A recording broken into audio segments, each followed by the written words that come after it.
Good morning, everyone. Thank you for attending the Canadian SME Small Business Summit. My name is Paul Gaspar, and I'm the Small Business Director at UPS Canada. This means that I have the privilege to learn from, work with, educate, and support small businesses in Canada when it comes to logistics. Our hope for this year's summit is that over the next 2 days, you connect with other amazing Canadian entrepreneurs, you ask questions, you learn something new, and implement ideas that can help your business.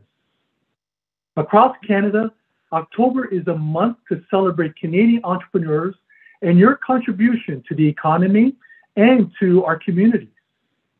You are the foundation of the Canadian economy, accounting for 99% of all businesses and employing approximately 10.5 million Canadians in the private sector. We can all agree that you need to continue to get whatever support you need to get started or to take your business to the next level. That's why we're all here today. Over the last year, we have surveyed many entrepreneurs in Canada. Some of the most common questions center around the lack of cash flow, disruptions in supply chains, and increasing need for logistics support, and of course, the e-commerce explosion that we've all experienced.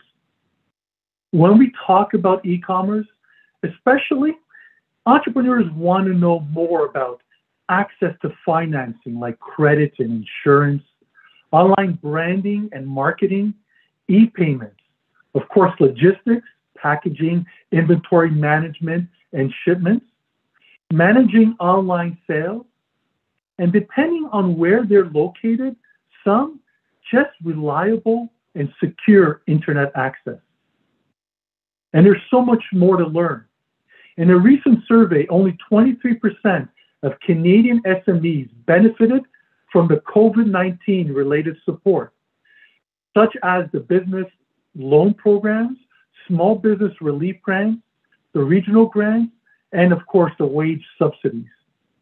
Through our survey, Canadian SMEs had the opportunity to provide feedback on government supports available to them during 2020 and of course 2021. And their feedback offers insights into how this area can be improved. 3 key areas for improvement include tools and training programs for helping SMB e-commerce exporters, such as webinars and exporting rules and shipping. Supportive government policies for SMB e-commerce activity, and simplified handling and customs procedures. The tools, expert help, and education is out there. This summit is an example of it. We hope to address many of these topics over the next 2 days. But remember that we're here to support on any topic that perhaps was not fully addressed at the summit. So enjoy, make some new connections, and ask as many questions as you can. We're all here to help and support one another. Thank you. Enjoy your time.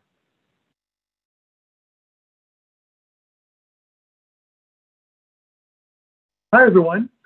It's my pleasure to be back with you as I take you through a keynote/mini workshop, Time to Think Global. Over the next little while, we will be exploring where you, as a small Canadian business that is starting or scaling, needs to think about going global. We will explore how our government has helped facilitate options for your business and where to get help through public and private resources. We'll cover what you need to know to export your products, and with an optimized supply chain and robust website, get you there. So let's get started. If you're not still convinced that you should consider taking your business global, let me just share a few supporting factors. It starts with understanding the opportunity. Going global gives you access to more consumers and businesses. For example, emerging markets alone are growing and outpacing the rest of the world. These emerging economies and their emerging middle class represent 500 million people who are already spending $20 trillion a year. Technology has made it easier than ever to export.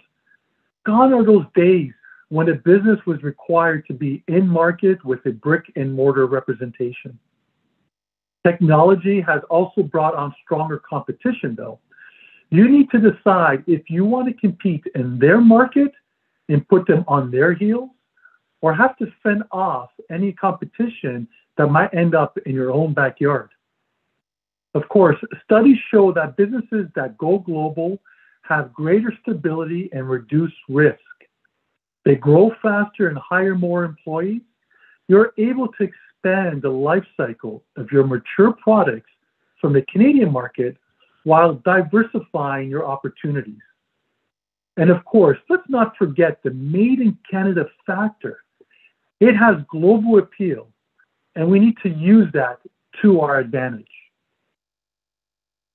Another important reason why you should consider taking your business global is because of the 14 free trade agreements in force with Canada. These give you access to 1.5 billion consumers across 51 countries, covering 60% of the world's GDP. Canada has opened doors to growth beyond our borders by reducing the red tape and cost. Let's take a closer look at a few examples.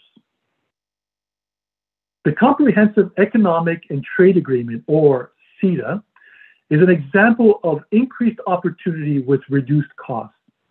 The agreement eliminates 98% of all tariffs while giving you access to over 500 million potential consumers. On the other side of the world, we have the Comprehensive and Progressive Agreement for Trans-Pacific Partnership, or CPTPP. Again, another 500 million people for you to target, and in this case, 95% of all tariffs removed. I've already shared a lot of information, and it can be overwhelming. So let me help by answering a question I'm asked often. What is the first country I should consider for my export expansion? If you want my opinion, and my opinion only, I say look no further than south. The truth is that every business is unique, and you really need to evaluate which markets are best for your product base on a lot of factors. However, if you're looking for a place to start your research and explore your options, I say look at our largest trading partner, the US. There's so many reasons why the US can be the best option for your first international expansion. Same language, similar cultures, the list goes on and on. There is, however, another important reason you should consider the US, and it has to do with the de minimis value. This is the value that you can import up to duty-free. Into the US, it is $800 USD. That's about $1,000 Canadian at current exchange rates. This is a great advantage for a Canadian business looking to compete in the US market. In case you're wondering what the de minimis is coming into Canada, well, it's $40 Canadian. And yes, this is still enforced with CUSMA. You can ship to the US up to $800 USD before you need a formal entry and start paying for extra charges, where your competitors into Canada need to do so when it's over $40 Canadian. Another place you can research what markets might be the right fit for your product is right from your own website. There are tools like the example on the screen from similarweb.com that provide you with details on the traffic visiting your website. In this example, you can see that this Canadian business has 90% of their traffic originating within Canada, followed by the US, France, and then Mexico. It would be a good exercise to understand who is taking interest in your product from these countries and why. Is there demand? Is this your opportunity to go global in these markets? Now, Wherever you decide to take your product, it is critical that you do your research and you are prepared with the required paperwork. Every country will have different customs and regulations that you will need to know. A website like the one offered by CBSA, refer to the link on the screen or search just for CBSA SME Toolkit to get there, will provide you with a wealth of information on how to import and export your product.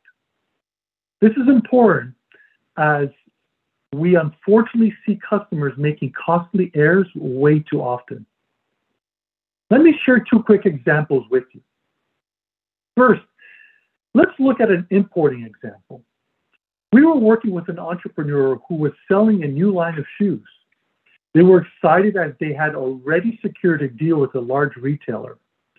As they were getting ready to finalize their design and place their order for an overseas manufacturer, they decided to make some changes to one of their designs. Now, luckily for them, they ordered a few samples first. When they arrived at their door in Canada, they were surprised to see a larger tariff charge being applied than on the previous shipment. When we investigated, we realized that the changes they made were significant enough to change the harmonized code on the product, and therefore the duties and taxes applied. How much? It went from a 3% tariff to 18%.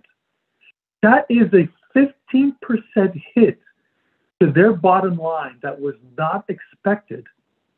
Now, they caught it in time and decided to go back with the original design. But can you imagine taking an unplanned 15% reduction in your margins when you already have an inked deal committed? Now, the second example has to do with exporting.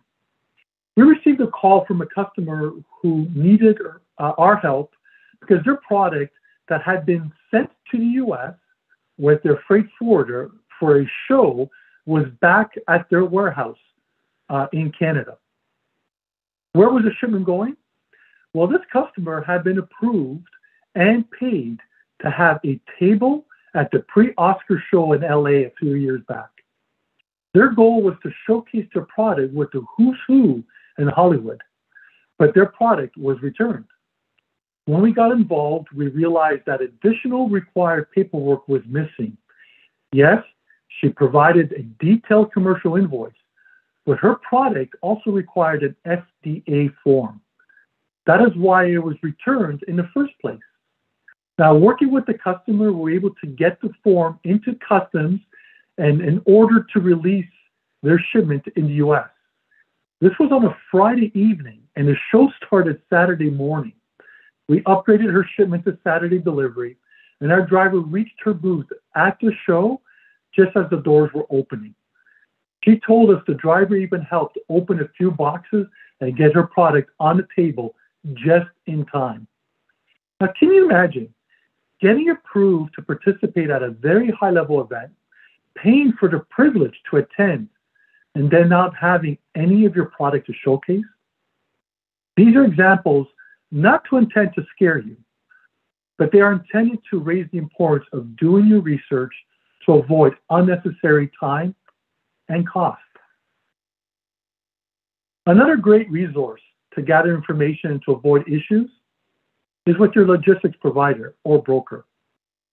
Another great resource is to gather information and avoid issues is with your logistics provider or your broker.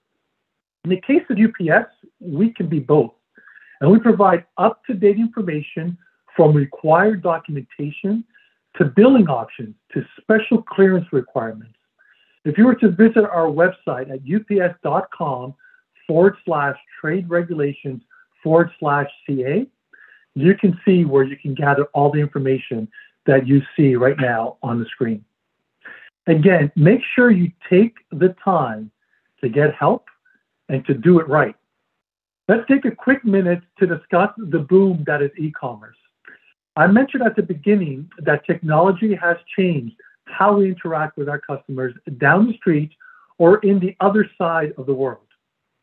The pandemic has brought 150 million new online shoppers in 2020, and half have told us that they plan to continue to shop online.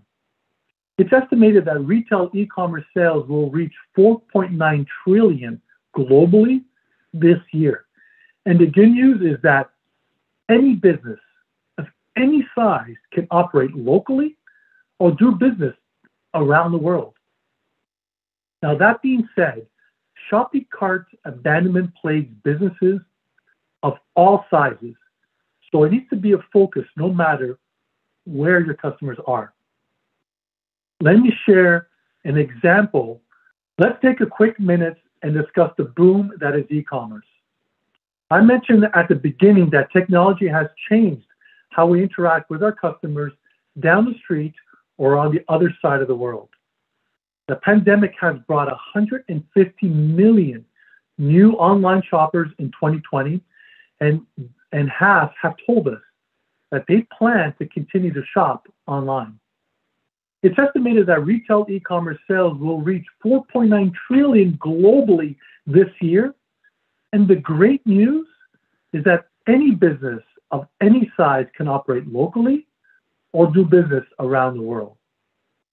That being said, shopping cart abandonment plagues businesses of all sizes. So it needs to be a focus no matter where your customers are. You need to make sure that your website is offering what your customers expect. And there's a little exercise that you can do to make sure that that's the case. That exercise is being a customer yourself.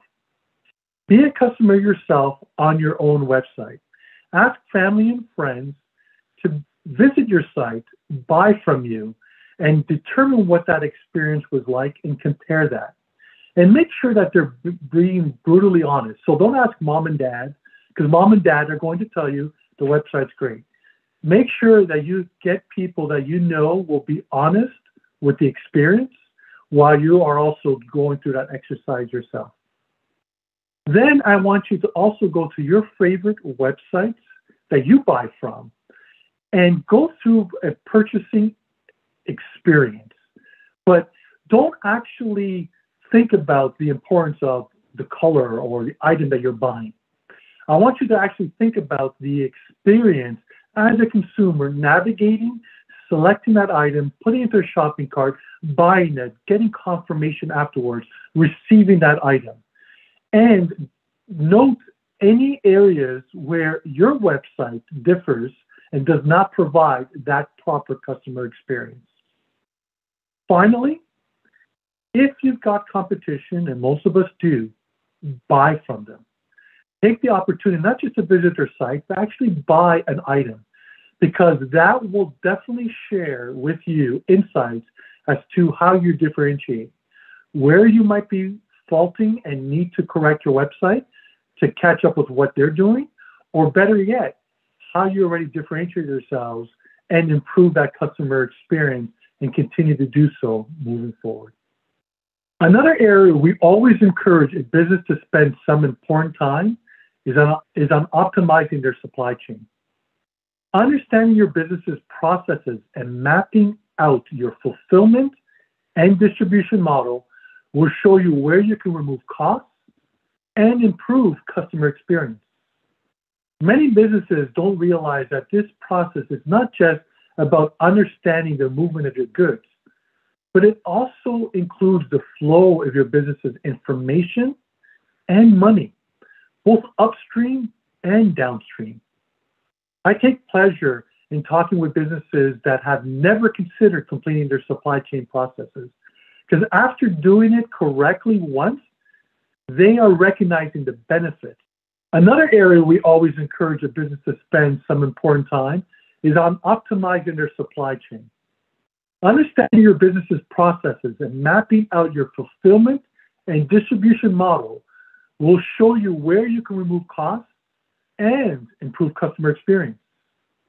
Many businesses don't realize that this process is not just about understanding the movement of your goods, but it also includes the flow of your business's information and money, both upstream and downstream. I take pleasure in talking with businesses that have never considered completing their supply chain processes. But after doing it correctly once and recognizing the benefits, they have added it as one of their recurring business processes to ensure optimization. Make sure you do the same. The key area of your supply chain is how a business fulfills its orders. And the rise of e-commerce and the impact of the pandemic has turned many businesses to outsourcing this critical part. Next, I want to take a couple of minutes to discuss packaging. Again, this is an area that too often businesses on their retail and shelf packaging focus time on, but not on their actual shipping container. In the world of e-commerce, I would argue that they are equally important because getting your product to your customer damaged is not a good business. First, let's separate the difference between freight and courier. In freight, your product is placed on a skid, shrink wrapped, and it moves from point A to point B on that skid. Yes, there's movement and vibration, but the individual packages are not handled, which equals less damages. With courier, even if you place all of your packages on a skid, once they get to your shipping provider's facility, it is taken off the skid and moved through what we call a hub and spoke environment. This means that each package travels independently from each other through multiple buildings that contain a belt and slide system. We need to ensure that your packaging is sufficient for this type of environment. I would encourage that all businesses start thinking of their packaging needs during their R&D phase. Let me share an example. Several years ago, while presenting the importance of packaging at an event, we had an attendee approach us afterwards. He went on to explain that he sells barbecue sauce and had just won a deal with a North American retailer. So he decided to upgrade the packaging of his product. He had spent 3 months, received many options, and then decided and placed a 6-month supply of the new packaging. He decided to change his barbecue sauce bottle from a plastic bottle to a glass bottle. What he did not consider until it was too late was that the glass bottle was 30% heavier than the plastic bottle, which meant that his shipping costs just increased by 30%. And glass, as we all know, is not as durable as plastic. So now he had damages to deal with while it was non-existent before. The lesson learned is talking to your packaging supplier about proper shipping materials and containers, as well as with your logistics provider, will help you avoid these types of scenarios and these types of concerns. On the screen is UPS's Packaging Advisor, which you can find on our website, that will provide you guidelines on your required packaging for different products. Another UPS resource is your local The UPS store location that are certified packaging experts that can answer all of your questions and provide you with supplies and service when it comes to packaging. To find your local store, visit theupsstore.ca. So as I come to a close, I want to leave you with one more area where you can benefit from savings and support, and that is at ups.com/comebackstrong. Here you have access to resources, more tools, and more solutions to help you get back to focusing on what you do best, which is growing your business. It's been my pleasure spending this time with you. If you have any questions or want to just chat, please reach out. I want you to enjoy the rest of the summit over the next 2 days. Thank you again for your time and have a great day.